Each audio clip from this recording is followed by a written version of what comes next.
Okay, so welcome to the second half of today.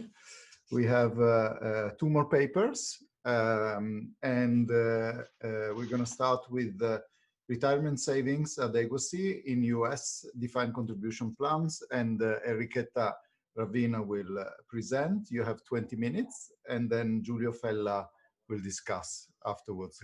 He has 15 minutes. Please, by the way, I will give you a sign. So keep an eye on the video. Sounds good. Thanks a lot for inviting our papers. This is joint work with Francisco Gomez at the London Business School, Kenton Hoyam and Wei Hu, that work. One of them used to work and the other still works at Edelman Financial Engines, which provided the data, but doesn't necessarily share the opinions in this paper.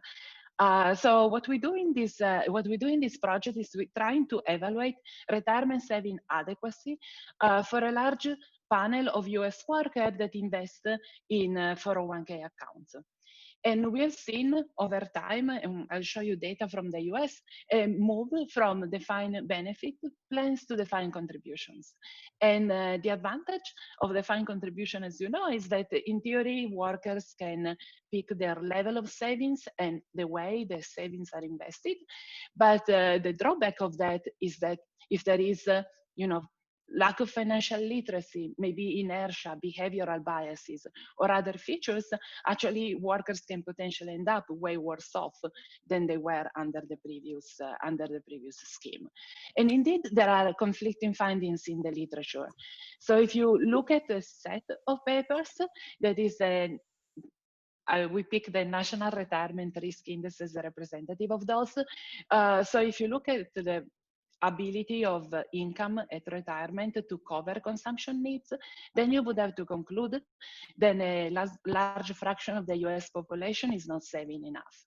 Here we use the risk index for 2006 because of the sample period, but this is true even closer to today. Actually, it seems it's getting worse. On the contrary, though, on the other side, there are some other papers that use more structural approach, always about that period, that conclude that actually the vast majority of US workers, counter to maybe what you expect, popular belief of the press, actually seems to be saving adequately for retirement. And so what we are doing in this paper is revisiting this question, looking at what actually 350,000 plus US workers are doing, and the different approach that we pick is that we are actually using their characteristics, the observable characteristics, such as age, salary, tenure at the firm, and other information, and their past behavior to predict what they're going to do in the future. So instead of estimating a structural model, we say for each individual, let's run a regression on this sample, and let's look at how, let's say, contribution rates or asset allocations have been evolving over the course of the sample for people with different characteristics. And then we'll create an equation that with coefficients that we are going to apply to these workers as they age in our simulations till they reach age 65. And at the moment, everybody retires at age 65 in our model. Of course, we double check that, doing this generates some reasonable results in terms of contribution rate and asset allocation and other elements of this model. For example, we use the first part of the sample to predict the second part of the sample. We try to compare to data from Vanguard, the Survey of Consumer Finances, to double check that the assumptions that we're making are not, at least based on the evidence that we have, leading to some crazy sort of results. So the information that we have is age, the current account balance in your 401k, the contribution rate, the salary, how long the person has been at the firm, portfolio allocations divided in large asset classes, the zip code, and then we know which firm these people are working at, and so we can use all the rich information about the plans features, the incentives, the employer matching, fees, quality of the funds that are available, and all sorts of to calculate their wealth. One other aspect that we put, maybe I'm gonna go faster here because I show you later, is that of course, so what we do is to take these people and simulate each of them forward for 10,000 times to create a distribution of wealth at age 65. And in this simulation, we'll take into account that people can receive income shocks. We take into account that there can be leakages. So if people change jobs, they become unemployed or they have hardship, like medical expenditures and so on, there is a certain probability that they're going to tap into their 401k to get funds. And this is going to decrease the wealth that they will have at age 65 and increase the heterogeneity that we see in the sample. Also, in the US, you are allowed, once you reach age 59 and a half, to take money out of your 401k without paying a penalty. And for some people, this might be good, but in general, given longevity issues, it's probably not a good idea for many people to tap into their retirements that early in life. And then once they retire, we consider the possibility that they might have large medical expenditure, there are longevity issues, there is investment risk, rate of returns has been going down over time. Okay, we have other realistic features, but we skip them. So our methodology is 3 steps. First, we use simulations to bring the entire sample, that is working people between age 20 and age 65, to age 65 by simulating their wealth. Excuse me. The main part of this wealth simulation is going to be the wealth that they derive from the 401k. But also we need to estimate what type of wealth they have outside of that, because especially wealthier people might have other financial wealth, they might have a house, and there might be other features. So we estimate those as well. Then for everybody, we have 10,000 estimates of this outside wealth, and we estimate what is the optimal level of consumption that that wealth can finance. So here we don't look at the actual behavior. We say you have a certain, pot of wealth. What is the best that you can do going forward? And then the next question is going to be, is the wealth that you have accumulated enough to maintain your standard of living? Meaning, is it enough to generate a consumption level that is similar with some adjustments to the one that you had before retiring? And the adjustment is due to the fact that people, when they retire, they change their preference, they stop working, they dedicate more themselves to home production. So usually there is a drop in consumption at retirement that is not necessarily a drop in standard of living, and we try to adjust for that as well. So what are our main findings? Well, depending on the assumptions that we make as the inputs in the simulations, and we'll discuss those, we find that about 3/4 of US workers are not saving adequately for retirement, if by adequately you mean keeping their standard of living. And among these 3/4, there are some workers that, miss out a little bit, like maybe their consumption in retirement is 1 or 2, 3% lower every year than it was compared to the ideal benchmark. But there is also a relatively large set of workers whose consumption drops quite significantly. And those could be vulnerable. We also find a large dispersion in outcomes, and that dispersion is related, among others, to the feature of the employer plan, so how generous the employer plan and the contributions are, but also the level of the account balances that the person comes in with, but also the behavior of the worker, how much they save, the probability that they take money out. Finally, so far we assume that there is no bequest motive, so whatever you have left at the end of your life, if there's something positive, you will give it as a bequest. And every time we measure you as being adequately prepared, so if you are more than adequately prepared, then this extra more could be your bequest. But if we want to include the intention to give a bequest, then of course the problem becomes worse. If people cannot use housing equity, either through a reverse mortgage or just by selling the house and downsizing, then of course the issue becomes worse as well. And if in the future there are lower returns, they it's worse. Okay, so we do a series of counterfactual policy experiments, which I probably will have time more or less to tell you, but these are we could be doing many more. Among the ones we consider is like minimum contribution rate from everybody, for everybody, increasing the contribution rate for everybody, no matter where they start from, having an age-dependent contribution rate. So for example, if you're young, you might save for education, children, and buying a house, so you cannot contribute a lot to any liquid retirement vehicle. But then as you age, you might be able to contribute more. Limiting early withdrawals and stuff like that. Let me tell you a little bit about our data. So the data set is information, like I say, on 401ks. We add to this information various pieces of information on the companies that are in our sample. And we restrict the sample of workers that we consider to those that only have a 401k. So in the US, between the 80s and these days, the fraction of workers that have a defined benefit plan, the one that the company gives you, went from 62 to 17%.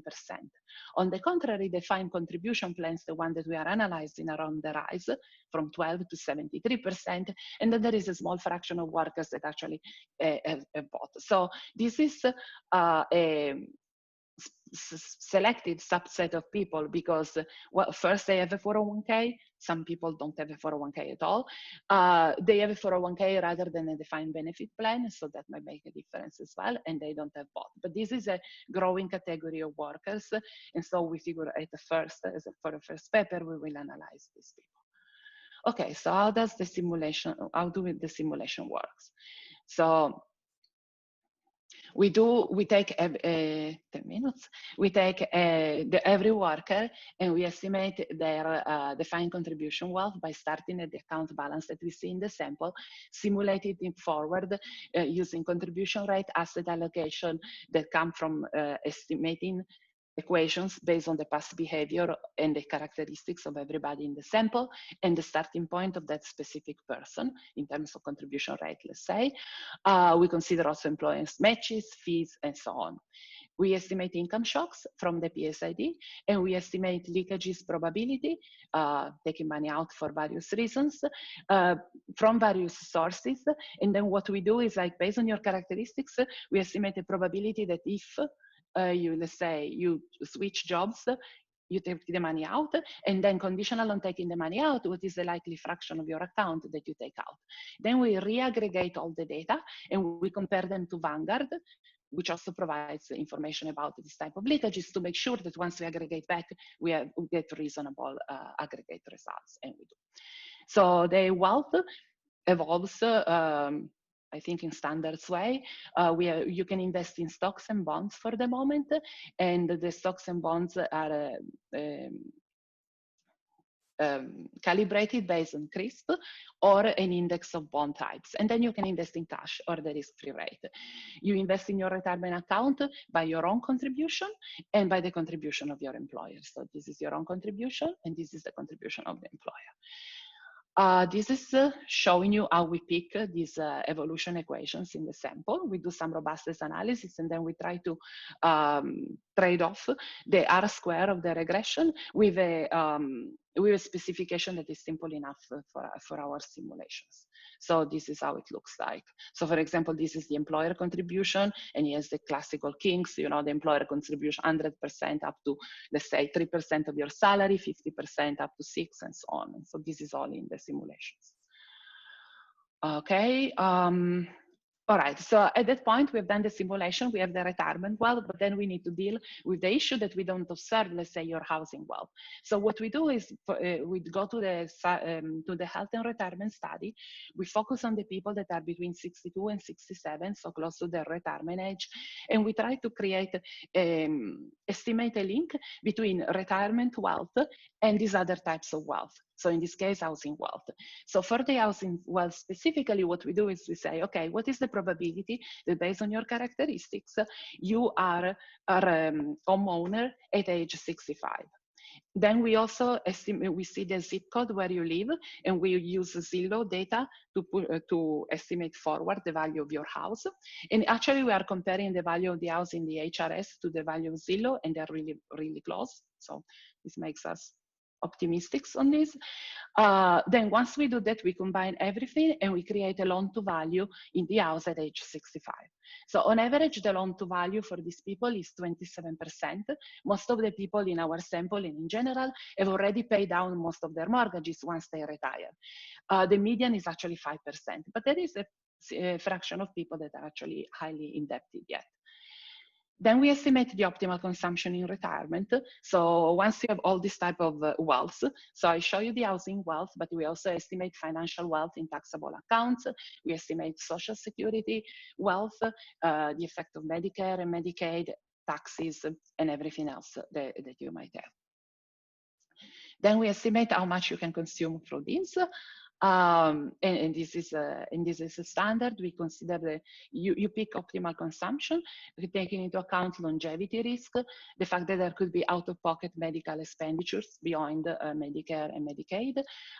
You will receive a certain level of Social Security income based on your past income while you were working, and your portfolio, depending on how it's allocated, is going to give you a certain return. And then we have two measures of adequacy. The first measure is just taking the consumption at retirement, this optimal consumption that we estimated. So we will have 10,000 optimal consumptions for each individual, one for each simulation. And then we need to benchmark it to something which should be representative of the consumption during your working age. So since we don't see the consumption, we estimated using the the CEX. And so the technique is similar to what we do with the health and retirement study. And then we apply a adjustment factor, phi. So the adjustment factors in our case is the one that we show the results for is 80%, meaning that really to maintain the same utility out of consumption, once you retire, you would really need only to spend 80% of what you were spending before, because of these changes in, you don't work anymore, your kids probably left the house and so on.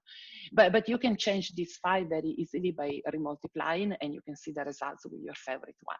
So this is the distribution of all these consumptions. Another measure is the certainty equivalent ratio, meaning we basically aggregate across all these 10,000 simulations, and here we have to make an assumption about risk aversion. So what are the results?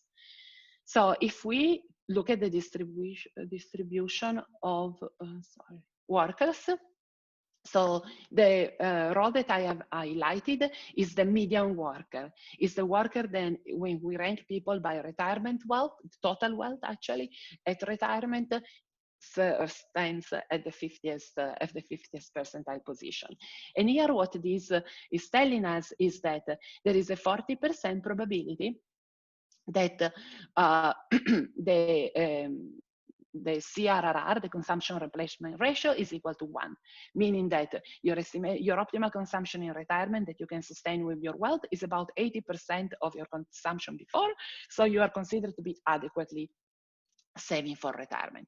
But there is 30% probability that you are actually falling short, and by how much are you falling short? By 10% in this case. So this means that every year of your retirement life, your consumption will be 10% lower than the optimal. And of course, the median outcome is actually that you have saved more than enough, and you can even leave a bequest. If you look at the 10 percentiles in this distribution, things are pretty dire, because you have 50% probability of falling short by 22%. So that is quite a lot. And here, if you are the 25th percentile, you have 50% probability of falling short by 9%. So this is considering risk aversion. So this is aggregating across all the simulations. And here you see that you need to get to the 75th percentile worker, so 3/4, in order for this person to be expected to be saving enough for retirement. The 10 percentile worker is quite low, is missing 32%. This of course depends on risk aversion. And so we are going to do some comparative statistics and robustness. Since I have time flying, there are a lot of comparative statistics in the paper. Let me just maybe do this exercise. All right. So one other thing that you can do, in addition to changing the parameter of the models, is to say, maybe what is the risk aversion and what is the discount factor that I have to assume so that each one of the workers in my sample reaches this CRRR equal to 1. So what assumption do I need to make to have people adequately prepared? And so this is what we did. And if you just look at the distribution of risk aversion in orange and discount factors in blue, you see it seems pretty reasonable, right? Based on the other estimates. However, if you go to check who are the people that need to be having very high risk aversion to make this work and what are the people that need to have it very low, you're going to see that the people that need to have very low risk aversion in order for their low wealth to make sense, quote unquote, to be adequate, are people that tend to be older, people that tend to have low account balances. So in order, if you have a bunch of, if you have a group of people that are later in life and they have very low account balances and they haven't accumulated a lot of wealth, the only way that you can make them adequately prepared is to assume that their risk aversion is so low that they don't really, and their discount factor is such that they don't really care about the future too much. But this is counterfactual, not only with what we expect from the literature. Older people tend to be more risk averse. People with higher account balances tend to be less risk averse, not more. And so for the low one. And it's also counterfactual to what we see these people do in our sample. So if you are assigned a low risk aversion from our back out reverse engineering exercise, is the portfolio that you have in your 401k reflecting that? Do you have a lot of equity or do you have a lot of bonds? And it turns out that the people that are supposed to have the lowest risk aversion are the ones that invested in the stock the least. So even their portfolio, 1 minute, are not in line with this. So while it overall, like the distribution of risk aversion and discount factor makes sense, if you just then go back and open the box and see who should be doing what, is actually counterfactual. Okay, so one other thing that we do is to say, look, these simulations are the results of two things, your starting point and the simulation, the evolution to age 65. How does your starting point affect where you end up? And so we see that it is a convex function of age, a concave function of salary, contribution rates matters a lot, equity allocation matters as well. Also the company you work for matters. Not too much in terms of R square, but companies that are older, give more generous contribution, tend to be private, have higher investment and profitability, tend also to have all else equal, even controlling for everything we know, workers that save more. Okay. In the half minute that I am left, let me tell you some counterfactual experiments. So one thing that we do is various counterfactual experiments. I'm going to talk about prohibiting age 59 and a half withdrawal. So what we do is to say, if you have an emergency and hardship, you are allowed to withdraw. But if you just reach 59 and a half, we shut down the channel that gives you a certain probability that you would like to withdraw. If we do that, is by how much is retirement preparedness increasing? And we find that it's actually not by much. So, and this is due to the fact that, most of these policy experiments actually are constrained in a way that they only affect the wealthier people more. And those are the people that we don't need, quote unquote, to save more in order to make them adequately prepared. So for example, increasing retirement consumption by at least 5%, increases age 65 accumulation by 15 to 20% for those at the bottom of the distribution. So this could be something that we could use. This counterfactual experiment, and we have various ones, are not really policy proposals, are just to see what's going on. One last thing, they suffer from the Lucas critique. So here people don't change their policy function, the way they contribute, they allocate their asset based in reaction to this change in experiment. Given the high level of inertia that there is in this type of behavior, that could be reasonable, but we are also thinking about ways of using shocks to see how people potentially could change their asset accumulation rules. Okay, I think this is the conclusion. one thing that probably is worth pointing out that I haven't so far is that we find that a significant amount of people don't save enough to a different extent. It's worth keeping in mind that according to BLS data, only 65% of people that work in the private sector actually have access to a 401k. So there is 35% of America that works in companies or in jobs that they don't give you 401k, for example, retail. And those people are, in theory, could use an IRA, but they are even less likely than this group to be saving enough. On the contrary, government employee and people that have access to a defined benefit account, we haven't calculated, but could be saving more than the people in our sample. Work in progress, how long would you need to work in order to, you know, make up the shortfall? Maybe you don't retire at age 65, you retire at age 70. And then other type of like changes in the setup. Thank you. Thank you, Enrichetta. Let me pass the floor to Giulio. You have 15 minutes. Please share the slides.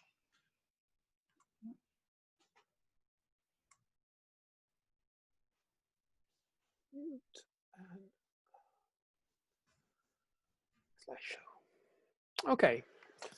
Thank you, Anders and Paolo, for putting together such a great program and asking me to discuss such an interesting paper. Okay, so this is a very ambitious and difficult question to tackle. So are individuals saving enough for retirement? So this paper contributes along a number of dimensions. It exploits a novel and a large proprietary data set, but basically has information on 401k balances, employee and employer contribution, asset allocation, as well as firm tenure, demographics, and location. And location is important to determine housing wealth. It also adopts a novel approach. So it's a mixture of non-structural and structural. So it treats the working life in a non-structural way. And then it has a structural model for the retirement phase. And its findings are that 3 out of 4 workers are significantly under-saving for retirement. And this is a very strong result within the literature that this paper is actually, this paper belongs, which is the literature that assesses whether retirement saving is enough using a consumption-based measure as opposed to an income-based measure. So let me kind of present, this is a very complex paper, there's lots of stuff going on. Let me present a very stripped down version of a life cycle model to basically highlight what are the difficulties in addressing this question. So consider a typical life cycle model in which there is only mortality risk, so there is no other sources of uncertainty. Beta is 1 plus R equals to 1. So individuals would like a flat consumption profile in the absence of mortality risk. And I'm gonna, this is basically the Euler equations, which tells you that consumption at the marginal utility consumption at HT, which depend on consumption at HT and possibly some shifter, which is age dependent, equals marginal utility of consumption at some future date multiplied by the survival probability, the probability of surviving between time t, age t and age s. So the simplest, Modigliani-Bloomberg model rules out, assumes away mortality risk. So basically individuals live with certainty until the end of their lifetime, and then they die. Here at the end of lifetime is 100. And assumes that utility, basically the felicity function is the same at all ages. And so this is a standard textbook diagram. So individuals earn a positive income stream YT until retirement, and then income in retirement is normalized to 0. And given concave utility, they want an absence of uncertainty, they want a perfectly flat consumption profile. And so they save during their working life in order to finance consumption during their retirement period. And the test of adequacy is very simple. It's just a matter of comparing consumption pre-retirement with consumption after retirement. Now, in the general model, and the reason why the model needs to be complicated is that there is a strong empirical evidence that consumption falls at retirement. This for a long period was called the retirement consumption puzzle. And recently, a fundamental paper by Aguiar and Hurst basically says actually it's not a puzzle because preferences, the marginal utility of consumption changes at retirement. It could be because of changes in preferences. It could also be because of substitutability between consumption and leisure. So consumption, the fall in consumption at retirement is perfectly consistent with optimality to the extent that this safety shifter new actually, which could be leisure, imply that the marginal utility of consumption falls at retirement. And plus, mortality implies that consumption during retirement is not flat. So what is the test of adequacy in this more complicated setup? Basically is whether wealth at age 65 is no smaller than the present discounted value of consumption going forward. And this is in a setup in which basically there is no uncertainty, so this stuff is easy to compute. But what I would like to draw your attention here is that the variables that are in red are the variables that are crucial in this paper. So wealth at 65, consumption from 65 onwards, which involves a drop. And we will come back to this. But in a general framework, which this paper deals with, the problem is even more difficult because once you allow for realistic uncertainty, earnings, medical expensive, and consumption is a stochastic process. And on top, once you move away from certainty equivalence, you know, just comparing consumption you cannot compare consumption in order to check whether marginal utility is equalized across time. So the papers in this literature basically look at the following adequacy test in a more realistic environment. And I'm looking just at consumption-based approach. When there are income-based approach that systematically find that individuals save too much. But consumption-based approach, basically, they are divided across two possible lines.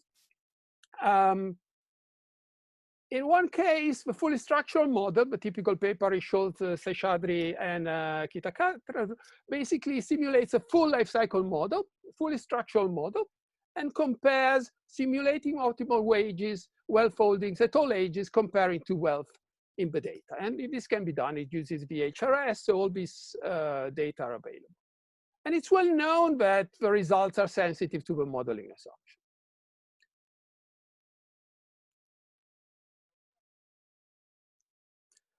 A semi-structural approach, which is which the typical exponent is the paper by Hurd and Roweather, instead starts at retirement. And the only structural feature that it uses, here I'm writing it uses the intertemporal budget constraint. It doesn't even use the intertemporal budget constraints. It just uses the dynamic budget identity. So basically, it takes consumption on the individual at age 65 and project consumption post-retirement by basically a growth factor which is estimated in the cross-section. So it's the same for everybody. And then it compares wealth at retirement with the present discounted value, the expected present value of consumption from a perspective of 65 at different time horizons. And basically checks whether this present value is smaller or bigger than wealth at 65, and that is a measure at a certain age, and that is a measure of a shortfall or not at that particular age. What this paper does is basically some combination of this. It estimates wealth at age 65, then it simulates consumption post-retirement given wealth at 65 using a fully structural model that starts at retirement. And then it compares consumption at 65 to some scaled down consumption pre-retirement to take into account the fact that consumption drops at retirement. So my first comment is about the fact that wealth is estimated. So wealth is constructed using estimated 401k contribution and portfolio share.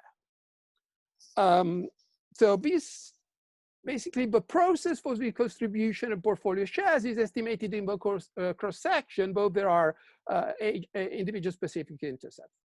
But the persistence is basically a cross-sectional average. So my question is, why not to use actual wealth? In the HRS, they could do it. My understanding is that in base data sets, stocks are not observed, at least not the total stock. So wealth, pension wealth accumulated in previous jobs, I don't think it's observed. And so basically, they don't observe total wealth. But then the question is, what is the advantage of this data set relative to, for example, the HRS? Because the HRS has full information about wealth. It's got full information about consumption. This data set doesn't have information about consumption. They need to move to the CX, estimate a relationship, come back. So it would be good to spell the advantage of this data set. I guess one advantage is sample size. Another advantage is basically looking at more recent cohorts that are still working. But do these advantages offset the disadvantages? Basically, that wealth and consumption are not observed, hence that all this process involves huge measurement error. And but anyway, to estimate the processes for contribution portfolio shares, we're still pulling over cohorts. So in a sense, we're still looking at averages of cohort of individuals of different ages. My second question is on how wealth is estimated. So the main sample they use for the analysis is roughly 350 individuals that only have defined contribution plans. But they estimate the process for contribution and portfolio shares on the full sample of individual in the data set, basically having both defined contribution and defined benefit plans. Are the two samples comparable? What is the need for estimating them of a bigger data set? They mention overfitting, but these processes are very simple. They're basically AR1. So in a sense, it's not clear to me that overfitting is an issue. Why don't they estimate these processes just on the database, the sample on which they work? And finally, there's a question about housing wealth. Housing wealth is estimated. It's estimated using median Zillow house prices by zip code. I'm just wondering, I don't think this data set is representative in the same way as Vanguard is not representative. These are more sophisticated individuals. I'm not sure that median is the appropriate reference for individuals in this data set. On the other hand, I don't have an obvious answer on which is the right reference.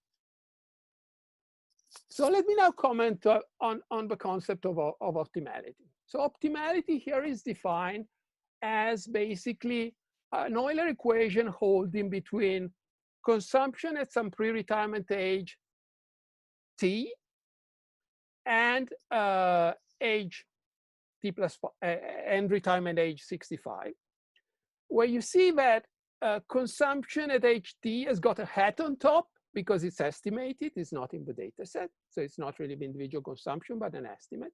There is a theta that does in front of it, that does take into account about the fall of consumption at retirement. So it adjusts for that.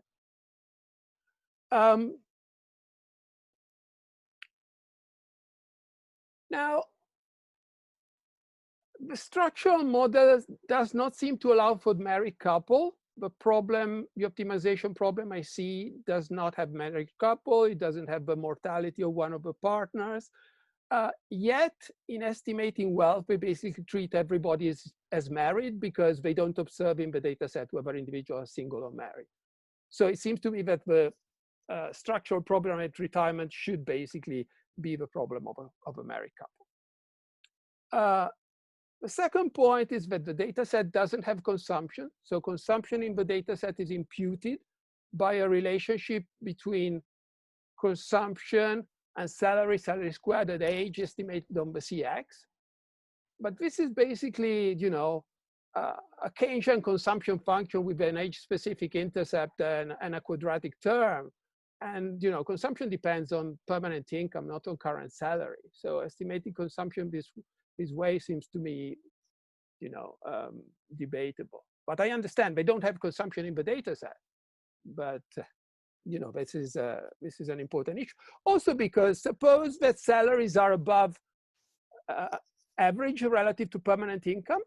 So consumption today, consumption at time t is high as a function given that it is a function of the current salary. But then they estimate that individuals are under saving later down the line just because some individuals are lucky at time t.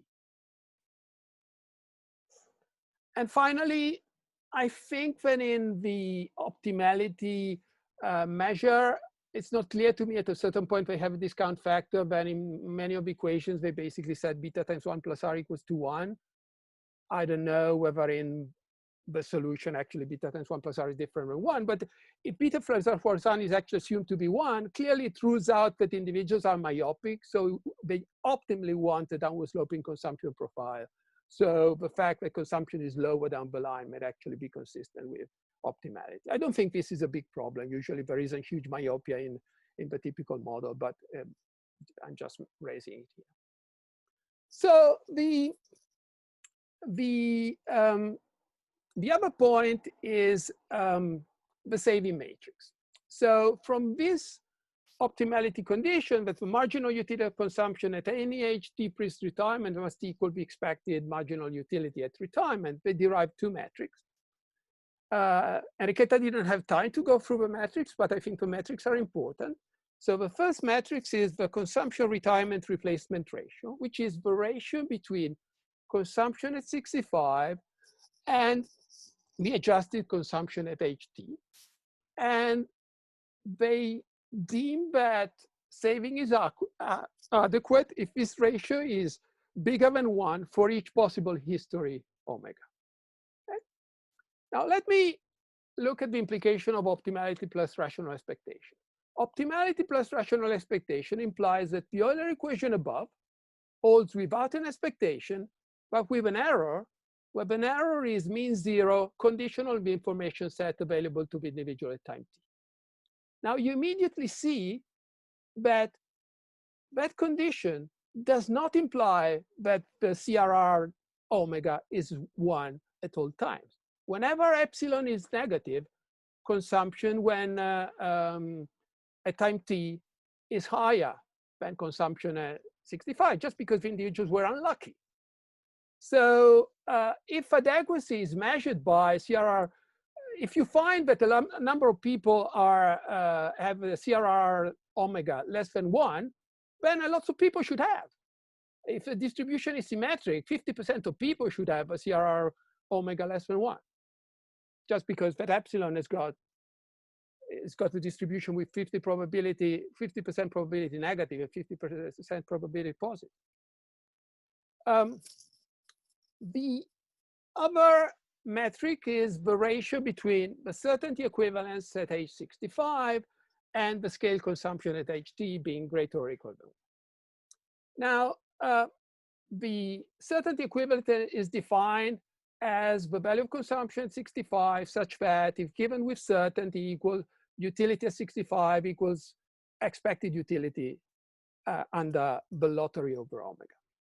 Now, I don't know what they actually do in the paper, but that condition is static and the model is dynamic. So the certainty equivalence should be expressed in terms of value functions, not in terms of a static condition with one-shot condition. Also, optimality is about the first order condition. So I'm not sure that you can compare the certainty equivalence that basically equate utility to expected utility under the lottery to the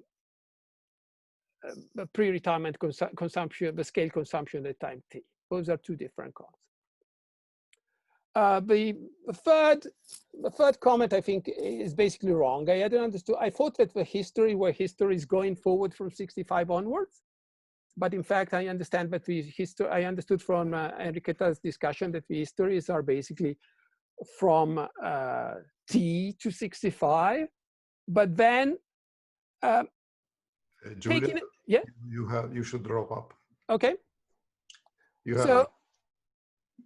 Okay, so the only thing I think those measures are not correct, but I think that the appropriate measure could be the following. How about the ratio between welfare retirement estimated by the authors and the welfare retirement that would imply that consumption at 65 equals a fraction phi of consumption at 64. I think this would obviate all those problems.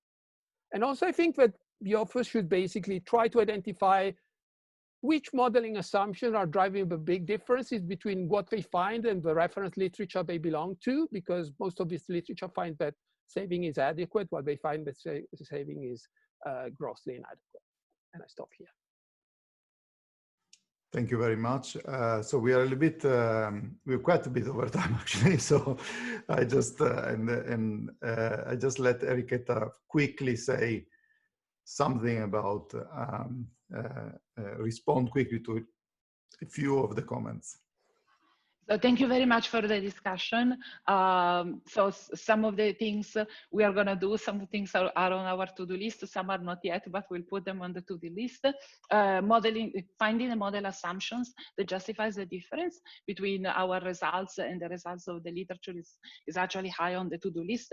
We think that one reason for the differences is that these papers actually look at a sample of workers that are age 65 in the 90s. And so these are people that had completely different access to retirement savings. Most of them have defined benefits and not defined contributions.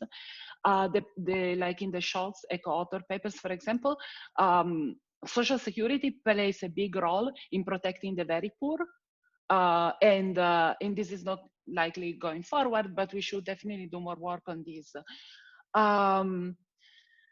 What is the advantage of this data set? Well, we think that there is a lot of information that is very detailed about employer contribution rates, asset allocation that we plan to exploit more going forward.